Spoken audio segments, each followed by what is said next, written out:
ஒண்ணு இல்ல, கமலுக்கு ரசிகர்கள் உண்டு, ரஜினிக்கு ரசிகர்கள் உண்டு. ரெண்டு பேருக்கும் அந்த காலம் இதுக்கு முந்தைய சட்டம் வந்து கமல் ரஜினி ரசிகர்கள் தான் பிரச்சனை.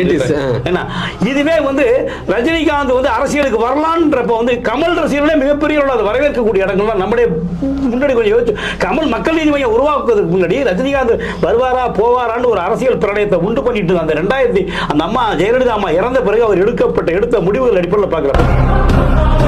அஜித் கூட சொல்ல தேவையில்லை சார், என் ரசிகர்கள் விஜய் ஆதரிக்குன்னு சொல்ல தேவையே இல்லை. பை டிஃபால்ட்டா பாத்தீங்கன்னாக்கா அவங்க வந்து விஜய் தான் ஆதரிப்பார்கள்.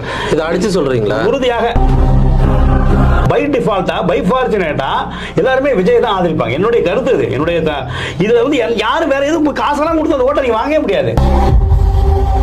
அவங்க போவான், அந்த ஓட்டிங் மிஷினை பாப்பா, தானா சேர்ந்த கூட்டம், அன்பால சேர்ந்த கூட்டம். அது அழகா சொன்னீங்க, தானா சேர்ந்த கூட்டம். அந்த கூட்டத்தை நீங்க என்ன பண்ணி என்ன கொடுக்குற குடும்பத்துல 4 பேருக்கு தலைக்கு 4 பேர் நீ பணத்தை கொடுத்து